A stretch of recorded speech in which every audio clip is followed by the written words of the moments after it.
Oke, bismillahirrahmanirrahim. Jadi untuk video kali ini aku akan menjelaskan singkat terkait OOP atau Object Oriented Programming, di mana di dalam OOP ini atau pemrograman yang berorientasi objek, di dalamnya itu ada kelas, ada objek, ada property, ada method, dan juga ada constructor. Nah, oke, langsung aja. Untuk pertama, aku mau ngejelasin tentang kelas dulu. Nah, apa itu kelas yang ada di dalam OOP? Jadi, kelas itu tuh semacam kayak blueprint atau warnanya itu blue. Oke, mungkin di sini aku kasih satu contoh kodenya dulu. Di sini aku punya kode kelas, dan lain-lain sebagainya. Nah, aku di sini pertama punya kelas. Nah, di mana kelas ini tuh adalah blueprint. Jadi, kalau misalnya kita mau memanggil atau membuat suatu output, kita itu harus memanggil kelasnya dulu, di mana kelas ini itu berisi data-data yang nantinya akan ada di output yang kita inginkan. Ibaratkan kalau misalnya di HTML, kelas itu mungkin bisa kita anggap atau mungkin ya di CSS, gampangnya kelas itu mungkin bisa kita anggap sebagai ID ya, atau kelas, di mana di dalamnya itu ada nilai-nilai tertentu yang akan muncul di outputnya. Nah, di mana di dalam kelas ini itu nantinya akan ada atribut OOP yang lain seperti property, kemudian ya seperti property, method, ya dan lain sebagainya. Nah, untuk lebih detailnya lagi, jadi kelas ini itu dia pasti diawali dengan huruf kapital awalnya. Seperti misalnya di sini aku mau bikin kelas dapur. Atau ya kita mau membuat tentang perihal dapur. Jadi di sini aku kasih dia namanya dapur. Dan kelas itu selalu diawali biasanya dengan huruf kapital untuk namanya di awalnya. Nah, kemudian oke, itu mungkin untuk kelas. Kelas itu sebagai kepala suatu data. Jadi di mana kita mau manggil kelasnya dulu untuk memasukkan data-data di dalam kelas tersebut, yang nantinya data tersebut itu bakalan muncul dan menjadi main content dari suatu output yang kita inginkan. Oke, di sini untuk kelas, nama dari kelas itu bisa berubah-ubah ya, bisa custom. Jadi terserah kalian mau namain apa. Kalau di sini aku mau namain dapur karena aku mau membuat suatu data tentang barang-barang yang ada di dapur.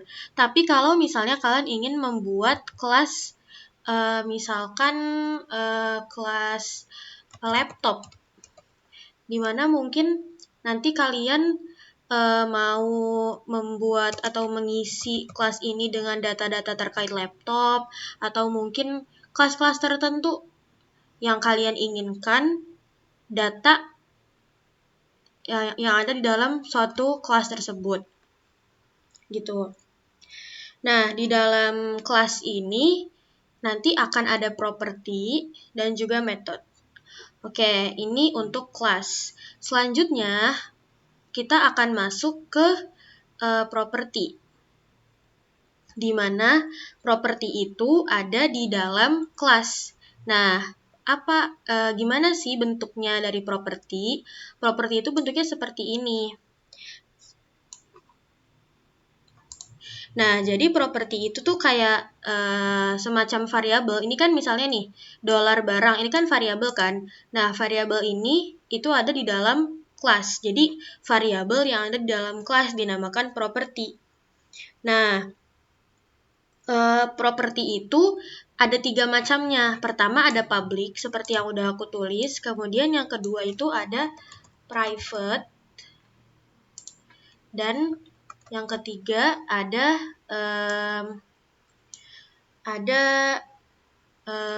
protected, di mana untuk public, private, dan protected ini dia itu berbeda-beda fungsinya. Kalau untuk public, nah public itu tuh bisa diakses dari mana aja, bisa di dalam kelas atau di luar kelas. Tapi kalau private itu dia hanya bisa diakses di dalam kelas itu sendiri. Tapi kalau protected, dia itu cuma bisa diakses di dalam kelas dan turunannya. Oke, mungkin sekarang kita akan membahas tentang properti terlebih dahulu. Oke, sekarang kita akan melanjutkan untuk membuat properti yang public terlebih dahulu, di mana public itu dia bisa diakses di luar kelas maupun di dalam kelas. Nah, sekarang coba kita mau properti public ini diakses di luar kelas ya. Oke, misal kita di sini mau kasih tadi masih kelas dapur.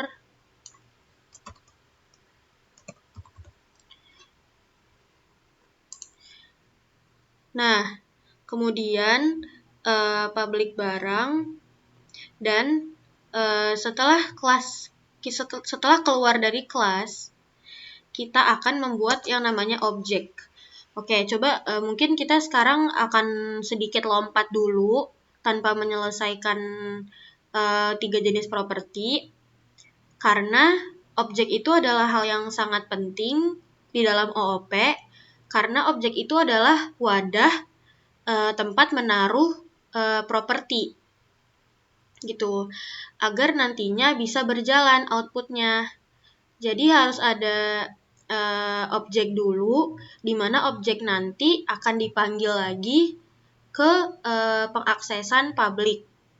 Makanya harus ada objek, karena objek itu akan di dalamnya akan ada, di dalam objek itu ada properti, dan objek itu yang di dalamnya ada properti akan dipanggil untuk saat mengakses public atau properti yang lainnya, sehingga memunculkan output tertentu gitu.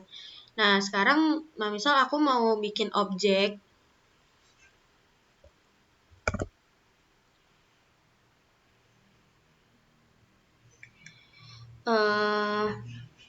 Di sini aku mau bikin objek, dan harus kalian ketahui objek itu harus sama ya namanya dengan nama kelas.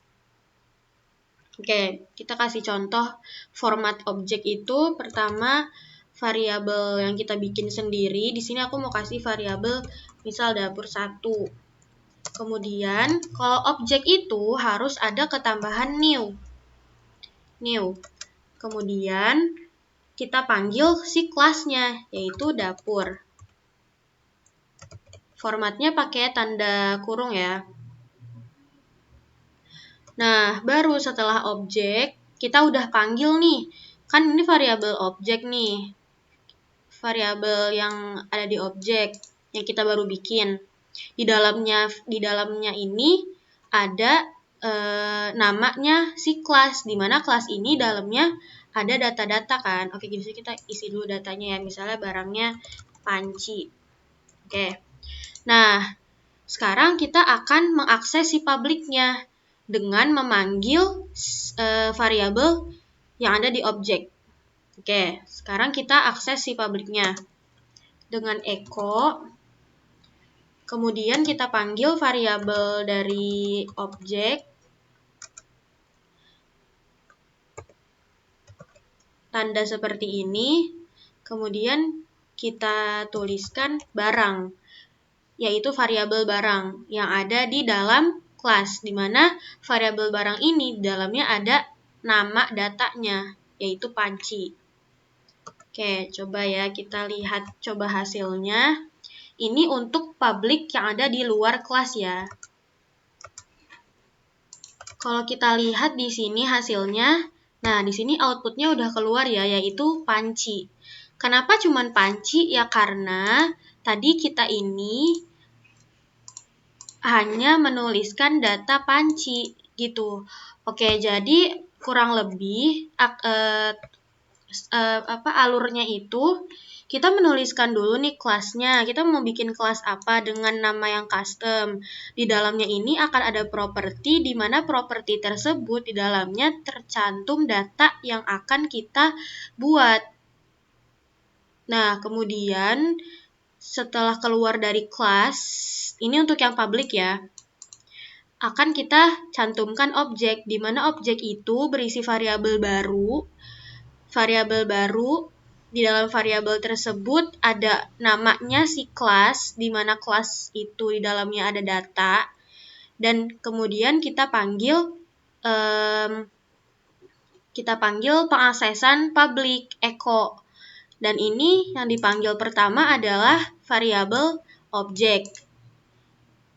Nah, apa yang mau kita ambil dari variabel objek ini? Yang mengakses data yang ada di dalam kelas, yaitu lebih spesifiknya kita mau ngambil barang. Seperti itu. Itu untuk contoh publik yang ada, yang bisa diakses dari luar kelas. Oke, sekarang kita mau bikin pengaksesan publik, tapi adanya di dalam kelas. Oke, mungkin ini aku juga minta maaf karena akan menjelaskan satu penjelasan padahal belum selesai membahas properti protected dan juga private. Tapi atribut ini memang harus dimasukkan ke dalam kelas karena kita mau mengakses public itu di dalam kelas. Oke, namanya itu adalah method. Oke, ini kita hapus dulu ya untuk pengaksesan public yang ada di luar kelas. Sekarang kita masuk ke namanya method. Nah, di mana method itu tuh kayak function dan ditaruhnya itu di dalam kelas. Nah, oke, mungkin kita tulis dulu untuk formatnya. Formatnya itu adalah public function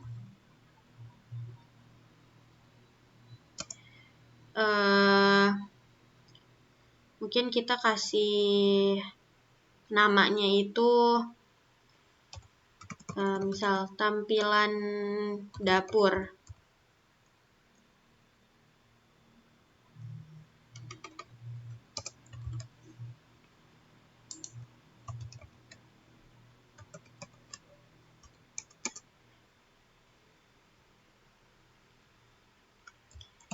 Oke, aku tulis ininya dulu ya, biar bisa lebih jelas kalau udah ada formatnya.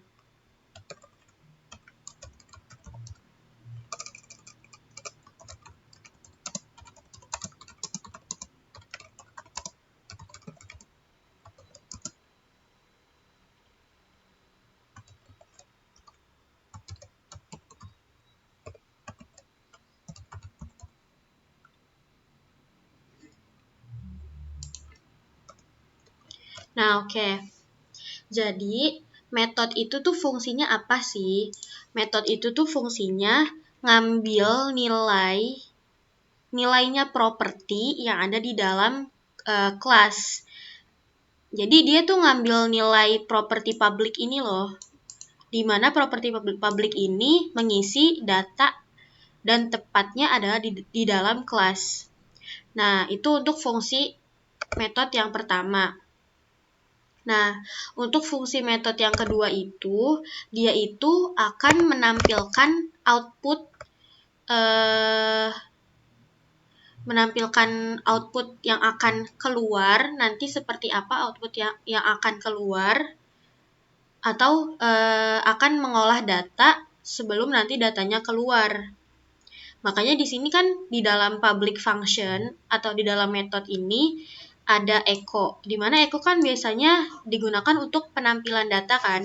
Nah, di sini aku pakai echo, kemudian output yang nantinya akan keluar itu seperti apa formatnya, yaitu barang yang ada di dapur adalah titik 2. Nah, kemudian di dalam metode itu untuk memanggil si variabel yang ada di properti, misalkan di sini variabel barang, dia itu harus kita pisahkan. Di sini bisa pakai kurung kurawal atau mungkin enggak juga nggak apa-apa, tapi intinya sebelum nama variabel itu harus diawali dengan $this. Nah, pokoknya formatnya seperti ini ya. Jadi $this ini mau mengambil data yang ada di variabel barang. Dan mereka ini harus satu kesatuan. Nggak boleh pisah-pisah. Nggak boleh misalnya ada spasi sedikit aja, itu nggak boleh. Oke, kayak gitu. Nah, mungkin ini dari metode, dan di sini berarti kita sudah mengakses properti public di dalam kelas, bukan di luar lagi. Nah, coba kita mungkin lihat hasilnya ya. Kita refresh. Nah, di sini itu masih kosong, belum ada output apa-apa. Karena kita ketinggalan satu lagi, yaitu ketika kita sudah menggunakan metode di dalam kelas, maka kita harus memanggil si metode itu. Sama seperti tadi, kita mengakses public di luar kelas. Sama halnya, karena publiknya ini ada di dalam kelas dan dia menggunakan metode, maka kita pun akan memanggil publik yang ada di dalam kelas tersebut menggunakan metode. Jadi kita akan panggil metodenya gitu. Ini kan metode nih. Dan kita akan panggil dia, di mana metode itu ada public di dalamnya. Dan kita akan panggil dia di luar. Ini bukan sama aja ya, ini tuh beda. Kalau misalnya tadi itu diaksesnya di luar, maksudnya kan berarti tadi si echo-nya itu dia diaksesnya di luar. Berarti publiknya di luar. Nah, kalau sekarang, walaupun metodenya diakses di luar, tapi si echo ini dan juga si public, kita cantumkan dia di dalam kelas. Sama seperti janjiku tadi yang mau ngasih contoh public di dalam kelas. Nah, cuman kalau untuk pemanggilannya, itu di luar ya, pemanggilannya. Jadi itu maksudnya tuh kayak pemanggilan yang ada di dalam. Pemanggilan publik yang ada di dalam itu.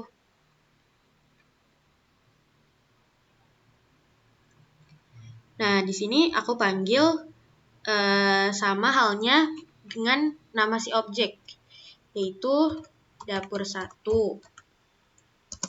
Kemudian, kalau tadi kita menggunakan sama dengan, di sini kita menggunakan seperti tanda panah, yaitu penggabungan strip dan juga tanda panah sikut gitu ke sebelah kanan. Nah, kemudian di sini yang kita panggil bukan lagi nama kelas seperti objek, tapi yang kita panggil adalah public function nama si metode ini, yaitu tampilan dapur. Ini yang kita panggil. Oke. Kita save.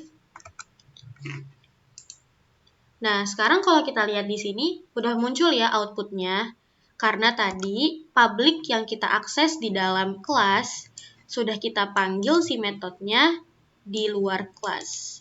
Jadi untuk pemanggilannya itu memang adanya di luar kelas ya. Tapi untuk untuk pengaksesannya atau memasukkan format untuk outputnya atau eko-ekonya itu bisa di luar, bisa juga di dalam untuk properti public. Seperti itu. Oke, selanjutnya kita akan masuk ke properti yang selanjutnya, yaitu properti private. Oke, sekarang kita lanjut ke private. Jadi coba misalkan di sini kita bikin yang private ya. Kita ganti misalkan di sini publicnya dengan private. Isinya tetap sama yaitu panci, dan kita akan bikin dua case kalau misalnya error seperti apa dan kalau misalnya yang sukses seperti apa. Sekarang kita mau bikin yang errornya dulu. Private itu kan hanya bisa diakses di dalam kelas kan, dan coba kalau misalnya kita akses dia di luar kelas, seperti apa hasilnya. Berarti kalau misalnya diakses di luar kelas, dia tidak membutuhkan metode. Kita hapus metodenya. Dan ini juga pemanggilan metode kita hapus. Dan kita akan ganti dengan dapur 1 barang.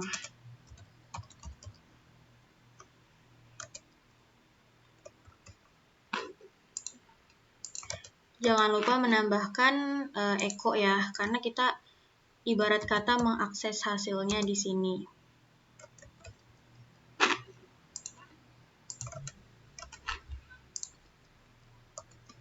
Oke, coba kalau kita buka di sini. Nah, coba kalau kita lihat di sini formatnya atau codingannya, di sini kita pakai private, tapi kita akses dia di luar dengan tanpa menggunakan metode untuk mengakses di dalam.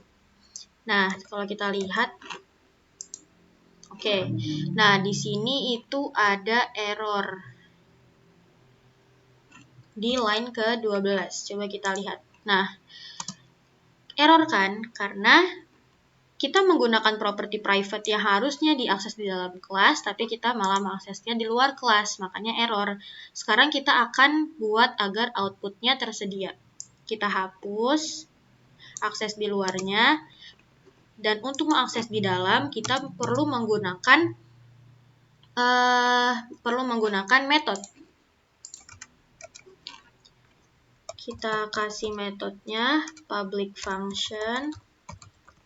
Kemudian kita kasih nama tampilan dapur, dan kita akses dia di sini. Eko isi dapur adalah. Nah, ini boleh menggunakan kurung atau tidak, kurung kurawal atau tidak juga bisa ya.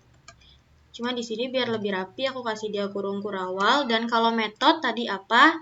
Yaitu kita harus menggunakan variabel this. Kemudian tanda panah yaitu penggabungan dari strip dan juga siku kanan ini. Dan langsung kita tulis variabel barang. Dan kita panggil metodenya di sini, yaitu variabel seperti objek. Kita panggil yaitu ini, tampilan dapur beserta kurungnya. Coba kalau kita lihat hasilnya. Nah, baru dia muncul, isi dapur adalah panci. Nah, seperti itu ya untuk private. Jadi, harus diakses di dalam, nggak bisa di luar. Dan jangan lupa untuk memanggil si metodenya agar output yang sudah diakses di dalam kelas bisa muncul. Sekarang kita lanjut ke protected.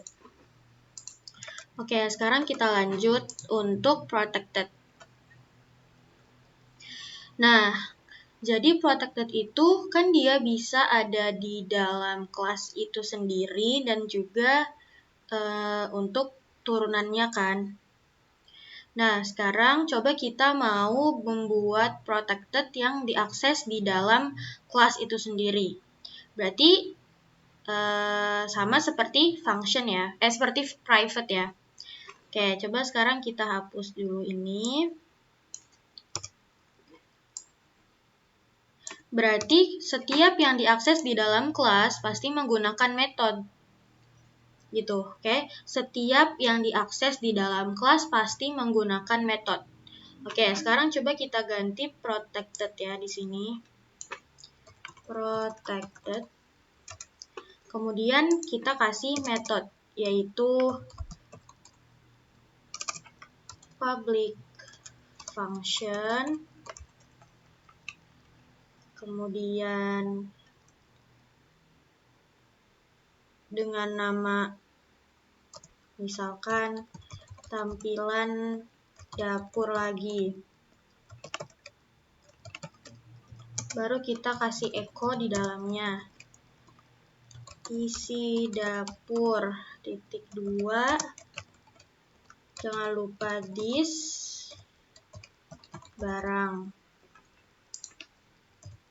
Dan jangan lupa di luar kelas kita panggil si metodenya dengan diawali variabel si objek, tanda panah, kemudian kita masukkan nama si metodenya yaitu tampilan dapur. Oke, sekarang coba kita lihat hasilnya. Nah, oke, di sini sudah berubah dan udah ada outputnya ya. Berarti properti menggunakan protected kita sudah berjalan. Ya. Ini kita mengambil protected yang bisa diakses di dalam kelas. Sekarang kita akan membuat protected yang bisa diakses di turunannya. Maksudnya itu seperti apa sih? Jadi, kita sebagai itu sekarang hapus dulu ya untuk metodenya. Kita hapus. Nah, di sini itu kan ada dapur ya, kelas bernama dapur. Nah, ini tuh adalah kelas induk. Maksud dari turunan itu adalah anaknya, anak dari si induk itu. Jadi ibaratkan di sini kita akan membuat kelas lagi di mana kelas itu adalah kelas anak. Ini kan kelas induk. Satu lagi kita akan buat kelas anak. Oke. Sekarang coba kita akan membuat kelasnya terlebih dahulu biar lebih tergambar. Di sini kita bikin kelas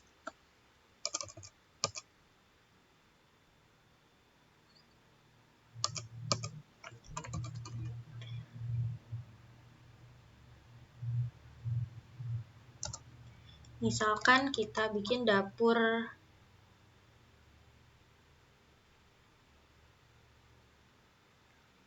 baru. Dan untuk kelas anak ini, kita harus menambahkan kata-kata extends. Dan kita masukkan nama si kelas induk, yaitu tadi dapur. Nah, di mana di dalam kelas yang si anak ini, baru kita akses dia si metodenya yang akan memanggil function protected.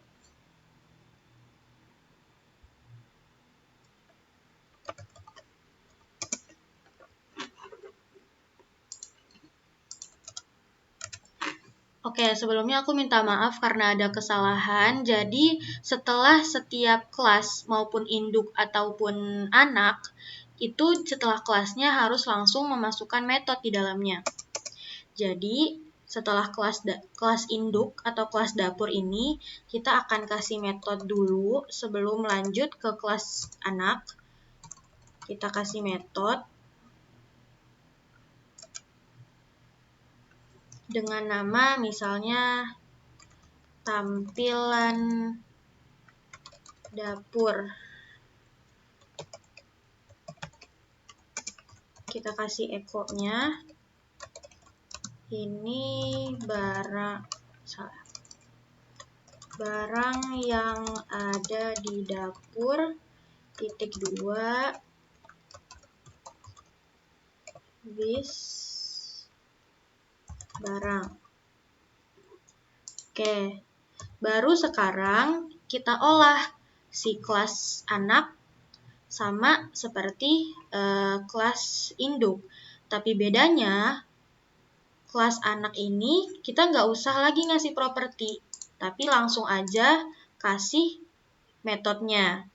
Oke, sekarang di sini kita kasih metode. Public function, kita samakan aja, tapi untuk nama dari metodenya harus beda ya, biar bisa dibedakan. Di sini kita kasih tampilan dapur baru.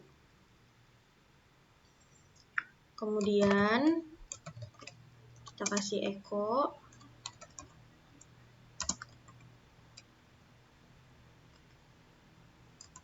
Tampilan barang, titik 2. Sama ya formatnya.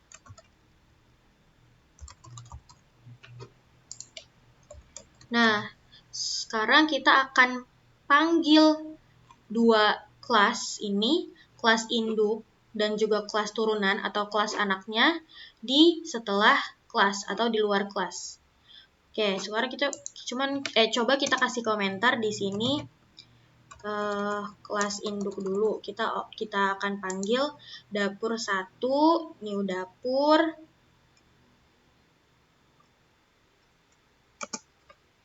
Kemudian kita panggil metodenya dapur 1. Metodenya dengan nama tadi tampilan dapur. Nah, sekarang kita panggil untuk kelas si anak atau turunan ya. Yaitu dengan memanggil objek dapur 2, misalkan kita bedakan ya untuk pemanggilannya. New dapur baru. Dan metodenya.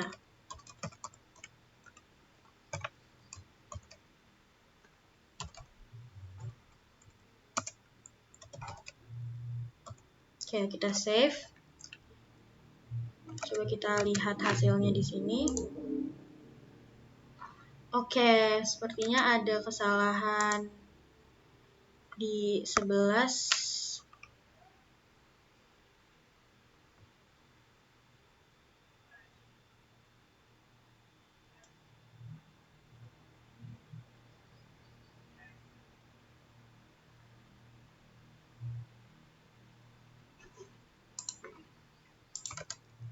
Oke, jadi kesalahan aku di sini adalah tanda kurung kurawalnya ini itu mencakup dua kelas yang membuat si output ini bingung. Jadi pengelompokan antara kelas induk dan juga kelas anak harus beda kurung kurawal ya. Oke, ini kurung kurawal ini aku pindahkan dia ke penutup dari kelas induk. Sini. Oke, jadi di sini kalau kita lihat kelas dapur dia punya kelompok sendiri dan kelas dapur baru atau kelas anak juga punya kelompok sendiri. Kita save. Kalau kita lihat di sini, ya dia sudah muncul ya outputnya. Nah, jadi kalau misalnya kita lihat barang yang ada di dapur adalah panci dan tampilan barang adalah panci. Di mana barang yang ada di dapur ini, dia itu barang yang ada di dapur ini adalah hasil dari kelas induk dan tampilan barang panci ini adalah hasil dari kelas anak. Mungkin kita kasih jarak, jadi di sini kita kasih jarak.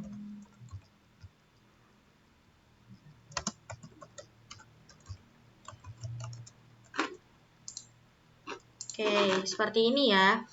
Nah, oke. Mungkin ini untuk penjelasan singkat dari kelas, kemudian properti yang ada 3, di mana properti itu adalah properti itu ada public, kemudian private, dan protected. Di mana public itu bisa diakses di dalam dan di luar kelas, private itu hanya bisa di dalam kelas, dan protected itu bisa dan protected itu ada di dalam kelas dan bisa juga ada di turunannya. Dan kita juga sudah membahas di sini metode, di mana metode itu kita gunakan ketika kita mengakses data atau mengakses properti yang di dalam kelas. Nah, kemudian kita juga sudah membahas tentang objek, di mana objek itu adalah wadah untuk memanggil properti, di mana properti itu isinya adalah data untuk mengisi output. Dan yang terakhir, kita juga sudah membuat pemanggilan dari metode yang dilakukan di luar kelas. Oke, bismillah. Sekarang kita lanjut untuk OOP dengan menggunakan constructor. Nah, apa itu constructor? Jadi, constructor itu adalah suatu format yang di mana construct itu akan otomatis dijalankan saat objek dibuat. Jadi biasanya penggunaan construct itu untuk data-data yang jenisnya itu berbeda-beda. Dan si propertinya ini tidak diisi dengan value. Seperti itu kalau construct. Jadi, coba kita sekarang buat construct ketika case pertama si properti ini gak ada value-nya ya, atau kosong. Oke, coba di sini kita hapus dulu untuk value dari si properti. Ini case pertama ya, ketika kita menggunakan construct ketika si propertinya itu nggak ada value-nya. Oke. Nah, ketika si properti ini nggak ada value, maka kita bisa tambahkan construct dengan menuliskan public function, kemudian underscore 2 kali, kemudian construct, di mana di dalam construct ini berupa suatu variabel untuk menampung data baru yang nantinya akan masuk, atau data baru atau value baru yang mengisi si properti ini yang akan kita taruh nanti di bawah. Makanya di sini kita bikin variabel dulu untuk menampung gitu isi di dalam construct ini. Mungkin di sini kita kasih nama barang.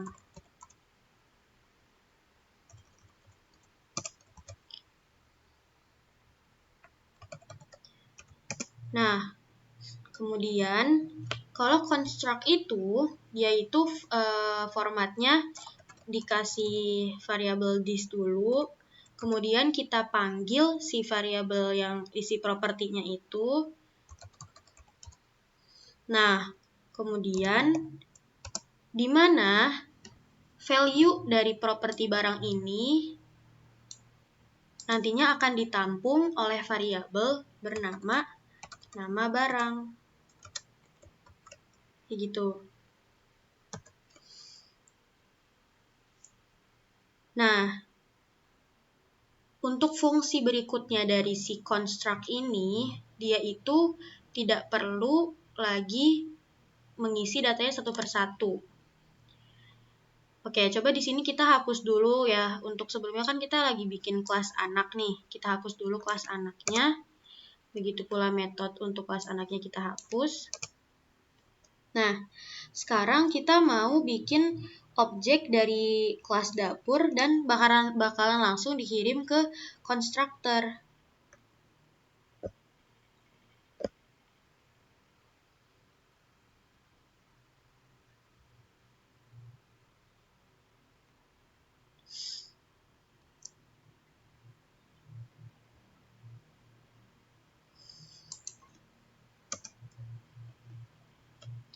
Nah, oke, coba ini kita hapus dulu untuk kelas induknya. Nah, pertama yang harus dilakukan adalah kita membuat objek dulu ya, seperti sebelumnya. Dapur 1. Jangan lupa untuk new, yaitu agar membuat data. Dapur.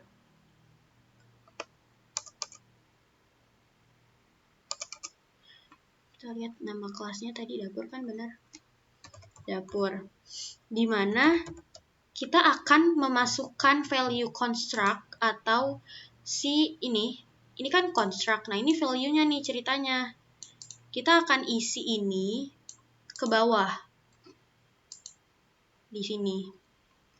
Misal kita isi dengan panci. Gitu.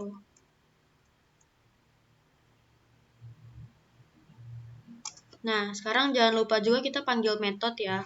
Karena kita tadi di sini menggunakan metode karena mengakses properti di dalam kelas.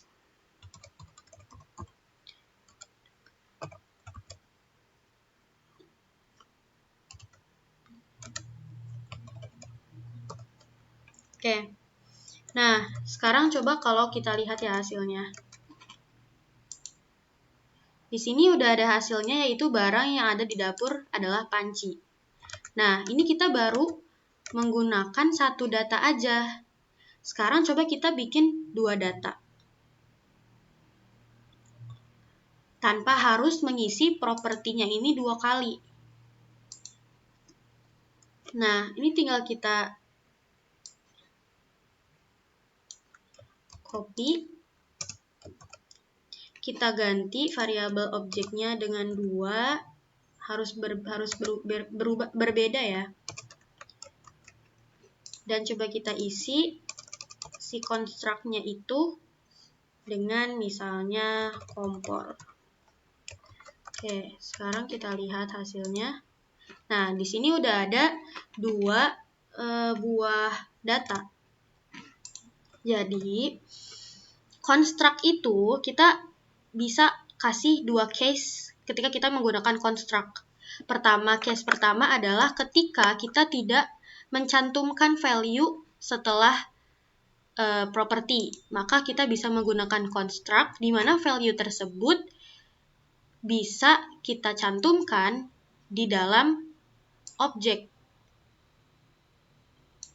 Di mana data ini akan langsung terkirim ke construct. Karena anggap saja dalam kurung ini itu bersumber dari dalam kurung setelah construct dengan variabel nama barang ini. Gitu. Dan kita juga di dalam construct ini bisa kasih berbagai banyak macam data. Ini di sini 2 dengan format yang sama tanpa harus ngulang-ngulang lagi, tanpa harus satu persatu membuatnya.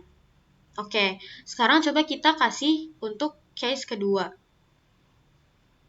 Untuk case kedua, di sini coba kita mau kasih satu lagi satu properti lagi, yaitu warna. Tanpa kita mengisi ya si propertinya.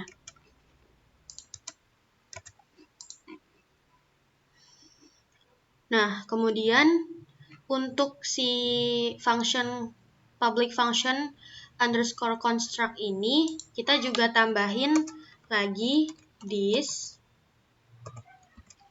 kemudian warna. Dan ini akan mengisi si nama barang yang merupakan value dari si construct. Jadi biar saling terhubung gitu loh guys. Nah, berarti kita harus rubah juga kan si echo-nya ini. Kalau misalnya kayak gini doang kan yang tampil cuma barang nih. Sekarang kita mau rubah dia biar tampil juga sama warnanya.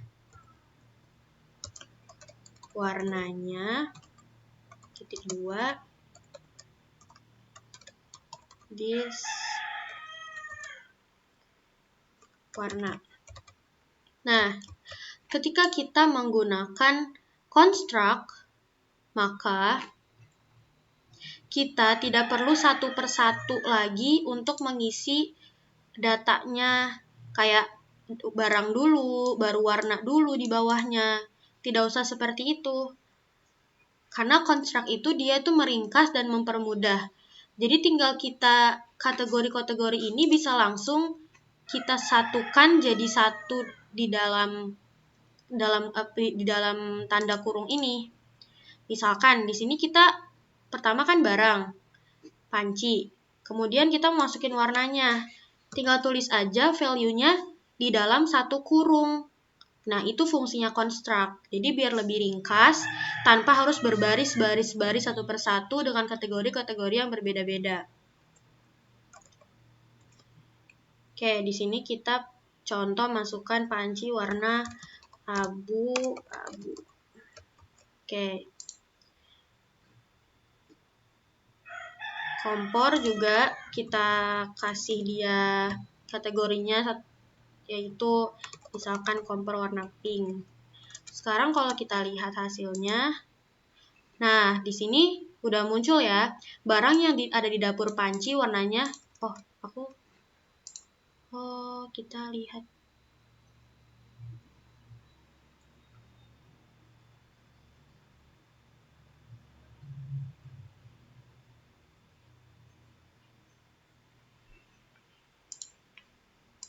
Oke, maaf ya teman-teman karena aku kurang teliti. Karena di sini kita punya dua variabel yang berbeda, yaitu variabel warna dan variabel barang. Jadi otomatis di dalam construct ini juga harus ada dua, yaitu variabel untuk nama barang dan variabel untuk nama warna. Dengan kemudian kita cocokkan di sini. Berarti di sini yang warna kita menggunakan nama warna dan yang barang menggunakan nama barang. Oke, kita save. Coba kita lihat. Nah, baru di sini sudah terubah ya barang yang ada di dapur dengan warnanya. Dan ini misalkan kita mau nambahin satu lagi nih. Mungkin bentuk. Di sini kita kasih misalkan mau tambahkan bentuk. Berarti di sini jangan lupa juga kita kasih dia nama bentuk. Nah, di sini juga kita karena dia bentuk jadi nama bentuk. Dan kita berubah jadi bentuk. Coba kita tambahkan datanya di sini ya. Mau sebanyak apapun kategori datanya, tinggal kita masukkan menjadi satu di satu tanda kurung. Tidak perlu berbaris-baris karena kategorinya berbeda-beda. Tidak perlu. Karena fungsi construct memang seperti itu. Dia akan menyatukan dan membuat ringkas banyaknya data ke dalam satu kurung yang otomatis ini udah kekirim datanya udah kekirim ke construct. Oke, ini kita kasih misalnya bentuknya bulat dan yang satu lagi. Dan ini harus berurutan ya teman-teman, nggak boleh warna dulu, bentuk dulu, atau barangnya dulu, nanti takutnya jadi kagok. Dan jadi malah nggak pas gitu outputnya. Oke, di sini mungkin kompornya bentuk tabung ya, kita asal aja. Kalau kita lihat hasilnya di sini, apakah ada yang salah? Oh iya, kita belum memasukkan ini echo-nya ya, untuk metodenya belum kita tambahkan. Tadi berhenti di warnanya apa, sekarang bentuknya.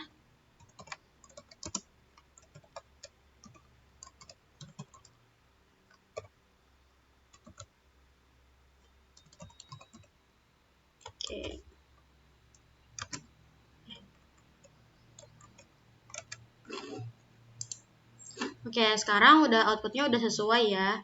Oke, jadi itu sekian untuk construct, untuk class, property, kemudian method, dan juga objek. Sekilas, oke, mungkin selanjutnya kita akan lanjut ke return function. Oke, sekian dari aku dan terima kasih.